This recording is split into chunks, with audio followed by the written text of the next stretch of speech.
Welcome to Lending Forward, a podcast where we're lending every bit of what we know to our listeners.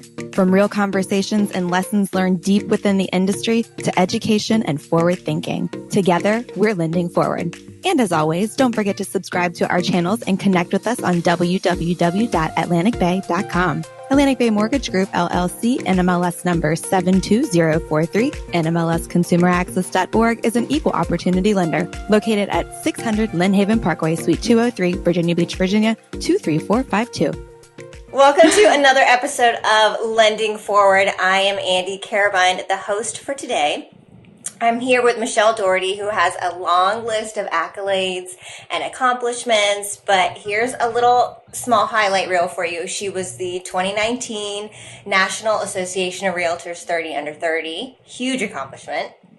2023 Vice Chair for National Association of Realtors YPN, and next year in 24 you will be the chair. So let me catch my breath because that was a good list here. Welcome, Michelle. Thank you for being here. Thank you so much for having me. I really appreciate being invited to come on. So exciting to talk to you. So Michelle and I briefly met at a YPN event here in my market in coastal Virginia. And I immediately could tell when listening to you speak how passionate you are about being engaged in associations, and specifically YPN. So tell me, for people who don't know, what is YPN and why did you decide to get involved? So YPN I kind of fell into. You had to trick me almost to do anything involved at the association when I first got involved. Because I was like, no, you only go to the association to pick up your lockbox and to get in trouble. Those were the two things, and that was it. But it was really a very good colleague of mine, Ryan Nichols in Northern Virginia.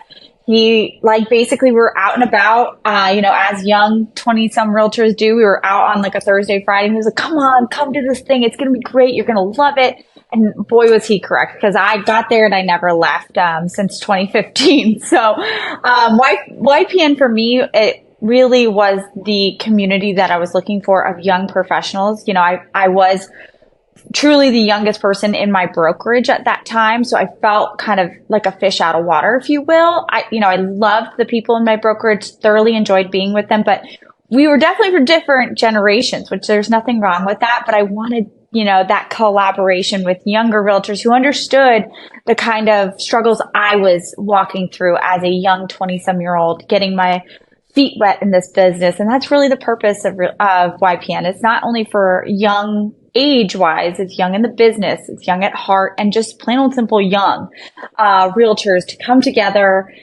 form this community of collaboration over competition, and support each other and kind of mastermind on how to build and kind of thrive in any market. I love that. Collaboration instead of competition. That's amazing. Now, when we were chatting before, you had mentioned something that I was not aware of. So YPN, there's no real age restriction. It's really anyone can join a YPN in their market. And I think that's amazing. It's so inclusive. And for a new agent starting out, you really have to have that professional support system, which you've clearly found with YPN. So you just came back from the YPN Leadership Summit, correct? What? Yeah, so it's YPN Advance. We nicknamed it YPN Advance because we used to call it the YPN Retreat, but YPNers never retreat. Right. We advance. Yes. So what were some big takeaways? Because I know it's been kind of a crazy year. You're a big advocate for realtors, and you had mentioned there were some big things happening at this conference. Yeah. So, it's no secret in any of our, in between lenders, titles, and realtors, and really, honestly, our consumers and clients, that this is a cattywampus type of market. You know what I mean? You either hit it out of the ballpark or your house is sitting. It's one of the two, or you're sitting on the sidelines with a 7% interest rate, being like, man, oh man, this is far more expensive than I bargained for 2 years ago when I started this process. So, knowing all that and knowing where our realtor members are sitting in their businesses, we really the message that we were all kind of hitting home was back to the basics, right? B2B, breaking bread with other realtors, really doing that personal reach out across YPNs, large and small, to really make sure that everyone felt, whether they wanted to participate or not, they were welcomed, invited, and wanted at these YPN events, meetings, or otherwise. And it was a theme of like going back to the basics. And I think a lot of people are also seeing that as a theme in their own business as well. Absolutely. The past few years have been a little strange with Zoom being kind of at the forefront. And I'm even having conversations with my team of encouraging them to just go have coffee, go have lunch, do face-to-face meetings. If you're comfortable working from home, that's great. Let's continue doing that. But I think we've all have had this void of human interaction, and maybe some people have lost those skills of just having one-on-one with each other, and the body language, and just feeding off of each other's energy. I think that's huge and really important right now, because that's what's driving business. Yeah, this business is insanely personal. So if you got into this business to make money or to wear, a very cute dress like the girls on Selling Sunset, you got into the wrong business, because this is an insanely personal business, and this business is personal. And I think that's something that we overlook. I think we've bamboozled all of ourselves saying that we sell homes. No. We are in the people business, and we Sherpa people into helping them come to the right decision on what property to purchase or not to purchase. Because again, it's never going to be a realtor member's job to convince somebody to buy a home.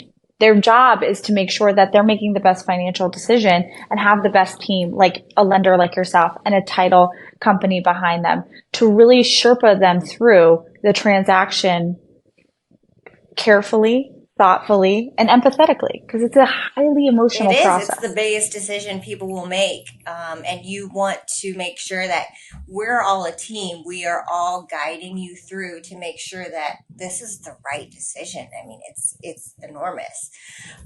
Okay. So from your conference, were there any big announcements? Were there any big takeaways that you want to share?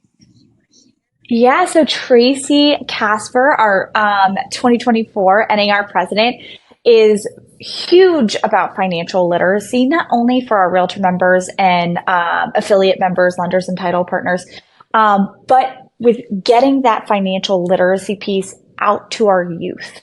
So she has a pillar for her year for 2024, which I'm really excited about. And I'm really, really hoping that in 2024, YPNers will lead this charge. It's getting 24,000 realtors into high schools across the nation to teach financial literacy, and just tell these kids that even though this may not be spoken at home, that through financial literacy and hard work, of course, owning a home, that American dream, is 100% possible, even if it wasn't possible for your parents, your grandparents, or so on. And giving them that encouragement that they don't have to go to Harvard. They don't have to go to Yale. They can go into the trades, but even through that, anything like that with good financial literacy, you can be insanely successful. That's huge. Even, when I was in high school, we had no one telling us how to write a check or what to do with our 401k. I mean, we didn't know, but financial literacy is so important. I mean, when you turn 18, there are just piles of mail you will get from credit card companies telling you have tens of thousands of dollars at your free will. And what did I do? I surely opened that up and signed up for credit cards and paid for it later. Of course. Listen, our generation, and like a lot of generations, we all learned about credit and financial literacy and budgets. I mean, one of the the biggest, I hate that B word, budget. I literally want to retch when I say that word, but listen, it's important. It's important. But doing the hard things, like those types of things, set you up for success. And I feel like the kids that learn that, or at least even take a minuscule interest into it, are in a better boat than some kids maybe who learn it later on. Because again, if they do go off to college, or say they just turn 18, they get hit up left, right, and center, and you can feel like you're the best parent. You prepare your kids for college, and not to accept candy from strangers and all that kind of stuff. But they go to those fairs at college at the student union centers, and they get a free cute t-shirt, but they've also given somebody their social security number to sign up for a credit card. So it's just talking about simple and funny things like those kind of anecdotes, but also like literal action items that they can take home and do themselves, even if they don't have a job and they're just getting money for chores, or say they are working at the local McDonald's or the restaurant down the street as a hostess. There's tangible things that we will have them walk away with. And it's not about just telling them that they can buy a home or they can become realtors, but it's also preparing them for a brighter future. We do believe that, and it's statistically proven that one of the biggest ways to build wealth in this country is through real estate.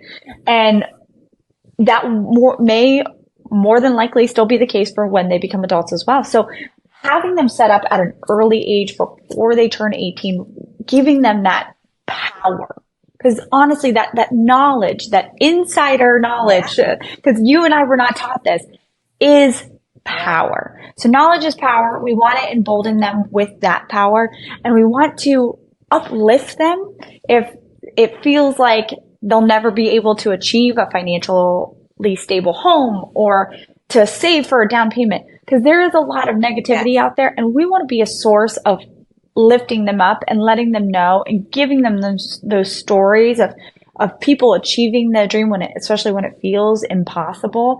So I'm really excited about it. They're going to have a whole program being rolled out. The sign up for this ends October 15th. I'm happy to share the link if you're so interested. We need all of the YPNers across the nation to sign up for this. I would just, throughout NAR, through the entire nation, we have over 32,000 YPNers. We only need 24,000. Wouldn't it be incredible if the youngest of our realtor members and affiliates joined together and led that charge? How special that would be. Amazing. Yeah. I mean, to empower a younger generation and give them real facts and knowledge, I think is amazing. And to go back to credit's not a bad thing. And people need to understand that. It's not bad to have a credit card. We need young people to be smarter.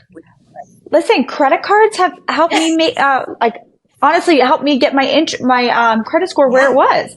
I mean, when I went to go get my new car, I was flabbergasted, but it was like I had been really diligent about paying my credit card bills on time for my business, for my personal life, making sure everything was in line. And of course, I had now, of course, owned a home and been paying on time for my monthly mortgage, but I'm now at 34 and my credit score is, somewhere where I was like, holy crap, what's the ceiling? How high can credit scores go? Cause now I'm like, let's break this ceiling.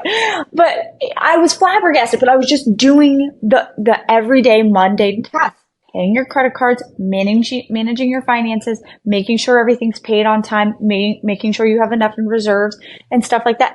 The things come up. Absolutely. But being prepared ahead of time as a youth, as a teenager, as somebody before they even hit college, like for those things, so you don't have to feel like, you have to call home if you can't afford, you know what I mean? Like I would have loved that opportunity to hear from somebody. And, I'm hoping we're going to have some cool swag to go with it to leave for teenagers. I know teenagers love their hoodies.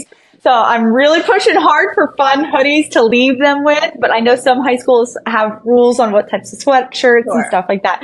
So we're working on some cool swag that I hope that we can leave behind for the teenagers and stuff like that. So they always remember, like, there's always going to be a place for them, a resource for them to look to and be like, what was that again? You know, they're always going to be able to look towards that realtor member or NAR or their, you know, whoever else we're partnering with, any lenders or title partners that want to get involved in this. That's amazing. You know, they always have somebody to go to. What a great initiative. I think we will all see results tenfold if we can get younger generations. I hope so. Absolutely. Absolutely. I love it. So I'm excited for that announcement. You were going to some other conferences, and I know you like to maximize your time. For people who maybe haven't been to a networking event or a conference like you have been to, what can they expect? And do you have a plan to maximize your time and your connections? What do you do leading up to a conference? So leading up, like, you know, you don't always know who's going to be there, right? Like, you always have your friends who potentially could be there, right? Or people that you know. But really with networking, for me, especially for YPN in advance, I want to make sure that, like, the advisory board who's helping facilitate this YPN advance isn't necessarily like all in the back clickiness together. Again, part of this is about meeting new YPNers and emboldening them to go back to their areas or states to really spread that love of YPN across their area and get people more engaged. So I really, you know, try to make sure that I'm meeting as many new people as possible, you know, spending time with them either at a lunch or a dinner. The dinners, we do dinner captains. It's getting a little tough now that we had 270 YPNers from across the nation, which is a lot. That's a lot of hands to shake. We only got, yeah, and we only had 19 advisory board members who like held dinners. So that doesn't cover everybody, right? I think it's just going to be the same thing. We just don't have as many advisory board members to facilitate those dinner captains. So it's like first come, first serve. But that was also, the dinners are a really great chance. For my dinner captain, I always like to get a fun fact about everybody. So everybody reintroduces themselves when we're at dinner. And I learned about a girl being viral on TikTok for eating too much sushi. So forever, I'm never going to forget her, first of all. She literally gave herself, I think, like a little bit of like mercury poisoning for as much sushi as she ate. And she ended up having to go to the hospital and all that jazz. So I'll never forget her. And trust me, I remember where she is also in the nation. So if I have a referral to go there, it's going to her. Oh, that's fun. So what is your fun fact when you do a roundtable little icebreaker? What's your fun fact?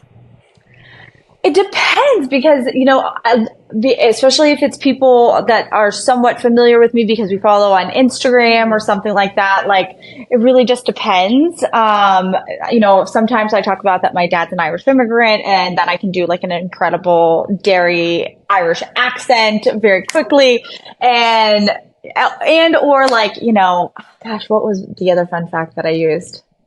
I can't remember because a lot of the times it's like somebody knows enough about me there that they're like, yeah, we already know that. You know what I mean? Is your Irish rogue still? Yeah. Oh yeah. Wow. Yeah. I mean, he's never lost it. I never realized, to be quite frank, it wasn't until like I got to middle school and I started having like friends come over. Like even him coaching my soccer team, I was like, he doesn't, what are you talking about? He has an accent. I don't hear it. Like, cause you're just raised with it your entire life. So yeah. That's fun. My icebreaker is, that I have dual citizenship in Italy because I was born in Italy. Amazing. And I also almost died at a Fazoli's. Were you choking? A car drove through the building into my table. Yes. That's way worse. I thought you choked. No, it was crazy. Luckily, no one got hurt, but there was glass and drywall everywhere, and I walked away. No big deal. Oh my God. It's like my freak story that I have that I love sharing because it was just an insane moment. That would be a really good icebreaker. For there. But yeah, it's such a collaborative group. We did so many roundtables because again, we're troubleshooting issues for YPNers in certain parts, between, member engagement. How do you get sponsorships? Putting on awesome events that members actually want to attend. So we really troubleshoot those like for 2 full days. And then a very heavy portion of the second day is building your business. So we have leaders from across the country who get up on stage who are doing huge amounts of business, kind of getting up there to give their tips and tricks. We had a really good segment from Zillow about AI and where AI is kind of headed to, in the direction it's headed to. And it was really a jam-packed, awesome 2 full days. So the YPN advances for incoming chairs and vice chairs from across the nation of locals and states. So it's just limited to the people that are coming into those leadership roles to really give them the tools to be super successful for their leadership year. Wow, that's exciting. Okay, well, I know we went off on a tangent with our Irish and Italian history. Okay, so every episode we ask our guests what they are lending forward. So I will ask you as we kind of wrap up the year. I know we're almost in Q4 here. What will you be lending forward to your team, to your YPN group, to fellow realtors? I think it's going to be me being a sounding board. Times are tough and things aren't easy. And I forever and always want to be considered a friend or a colleague safe space where they can unravel if they need to, have a moment of just ranting and raving. Not that I want anybody to always use me as their problem solver, but I'm just here to listen and just be empathetic. So I think when the world around us is a little chaotic, having somebody a pillar of strength, that is what I want to be lending forward. I want to be people's safe space and a pillar of strength and safety. That's great. I love that. Well, thank you so much for joining us today. I'm so excited about all the things that you're doing and advocating for realtors throughout the nation. I think it's wonderful. I'm so excited about these initiatives with financial literacy. So I can't wait to talk to you again. So thank you so much for being here. Of course. Thank you so much for having me. I appreciate it. Thanks again for listening to the Lending Forward podcast powered by Atlantic Bay Mortgage Group. Don't forget to tune in next week and make sure you subscribe to our channel. Remember, we all play a part in lending forward. So go lend something forward today.